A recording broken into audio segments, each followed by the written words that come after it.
You played your favorite game and lose again. So will you blame the dice just like me?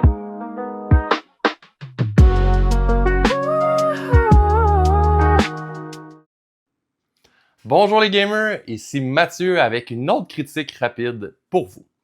Aujourd'hui, on parle de Agent Avenue. C'est un jeu de 2 ou 4 joueurs qui se joue en 10 à 20 minutes. L'objectif est de découvrir l'identité secrète de votre adversaire. Il faudra rattraper son pion espion sur le plateau avant qu'il ne rattrape le vôtre. La mécanique est simple, les joueurs vont jouer des cartes pour recruter des agents et des capacités uniques du marché noir afin de faire avancer leur espion. On peut gagner de 3 façons, soit en attrapant le pion espion de notre adversaire, soit en acquérant un 3e cryptologue, ou soit si notre adversaire recrute un 3e risque tout. À notre tour, on va devoir choisir 2 cartes de notre main que l'on va offrir à notre adversaire. Les agents offerts doivent être différents. Une sera présentée face visible et l'autre face cachée. L'adversaire va choisir l'un des 2 agents à recruter et le joueur qui a offert les agents va recruter l'agent restant et le mettre sur son plateau de jeu devant lui. Ensuite, les 2 joueurs vont appliquer les effets des cartes agents. Ça, c'est les carrés qui sont sur la carte sur le côté gauche. Donc, si c'est le premier agent qu'on recrute, on fait la première case, mais dans le cas où on recruterait un 2e agent du même type, on ferait la 2e case et ainsi de suite. Et si on recruterait un 4e agent ou plus, on répéterait l'activation de la 3e case. Donc, comme ici sur les cryptologues, on avance d'aucune case et notre adversaire, lui, reculerait d'une case vu que c'est son premier agent double qu'il recrute. Par contre, lorsqu'il va recruter un 2e agent double, là, il va pouvoir avancer de 6 cases. Une fois que les joueurs ont appliqué les déplacements des agents, les joueurs vont pouvoir acquérir des cartes du marché noir s'ils ont terminé leur mouvement sur l'un des 4 emplacements marché noir du plateau. Pour acquérir une carte, on prend l'une des 3 cartes visibles du marché noir. Certaines cartes vont avoir des effets permanents et d'autres vont avoir des effets immédiats s'ils ont un éclair sur le côté. À noter qu'il est possible de discarter des cartes agents à 4 reprises durant la partie. Pour ce faire, on met la carte sous le tableau et on en pioche une nouvelle carte. Ça doit être fait par contre avant d'offrir le choix des cartes à notre adversaire.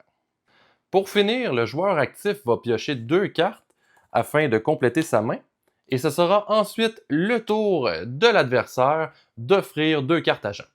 Le jeu va continuer ainsi de suite jusqu'à ce que l'une des conditions de victoire soit atteinte ou que la pioche d'agent soit vide. Pour les points forts, premièrement, c'est un jeu qui est très, très rapide, autant pour l'explication des règles que la mise en place, que la partie en soi. Le temps de jeu sur les boîtes peut être trompeur de temps en temps, mais pas ici. Pour vous donner une petite idée, j'ai une moyenne de temps de jeu de 9 minutes par partie, puis j'ai pas joué avec la même personne à chaque fois. Mon deuxième point fort, c'est que c'est des parties qui sont engageantes, dans le sens qu'on doit prendre des décisions déchirantes et que ça tombe rapidement dans un jeu de mind game avec notre adversaire. Pour ce qui est des points faibles, mon premier point faible, c'est que le jeu est pour une clientèle très nichée, c'est-à-dire des personnes qui aiment le bluff, le concept de risque élevé, récompense élevée. Mon deuxième point faible, à mon avis, c'est qu'il y a très peu de stratégie parce qu'il n'y a pas une grande variété de cartes et qu'on a une main de 4 cartes seulement. Donc on se retrouve assez souvent avec peu de choix pour les cartes que l'on peut proposer à notre adversaire, puis qu'on est obligé de jouer des cartes différentes à chaque fois.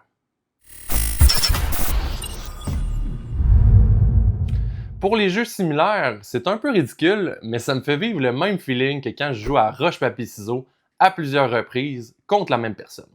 On tombe dans un autre niveau de « il pense que je vais faire ça, donc je vais faire ça » et « je pense qu'il pense que je devrais plutôt faire ça, donc je vais faire ça à la place ». Du mind game à son meilleur.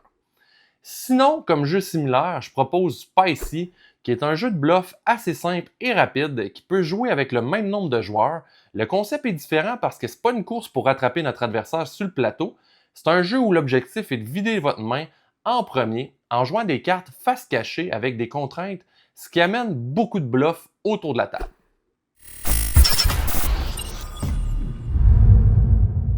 Malheureusement pour la rejouabilité, c'est pas fameux parce que comme j'ai mentionné dans les points faibles, il y a seulement 8 cartes agents différents, dont 2 qui sont en un seul exemplaire dans le paquet de 38 cartes. Il y a moins de cartes dans le marché noir encore, on parle de 15 pour être exact, alors ça revient très vite au même. Si vous jouez toujours avec la ou les mêmes personnes, vous allez très vite faire le tour. Donc, pour la lune de miel, on parle pas d'une lune de miel ici, on parle d'un bon one night qu'on regrettera pas, mais qu'on rappellera pas non plus.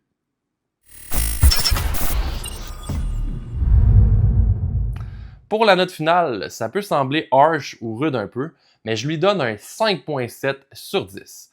J'aime les jeux qui ont plus de profondeur stratégique ou qui offrent une plus grande rejouabilité quand on parle de petits jeux ou de jeux filler. Parce que souvent, on a tendance à jouer plus de parties de nos petits jeux que de ceux qui sont plus longs à cause de nos contraintes de temps dans la vie. Ça demeure un jeu intéressant à essayer, mais je ne le recommande pas de l'acheter. Sur ce, je vous remercie de votre écoute. Si vous avez aimé la vidéo, mettez des pouces en l'air, faites des commentaires, puis abonnez-vous à la chaîne. On se revoit la semaine prochaine.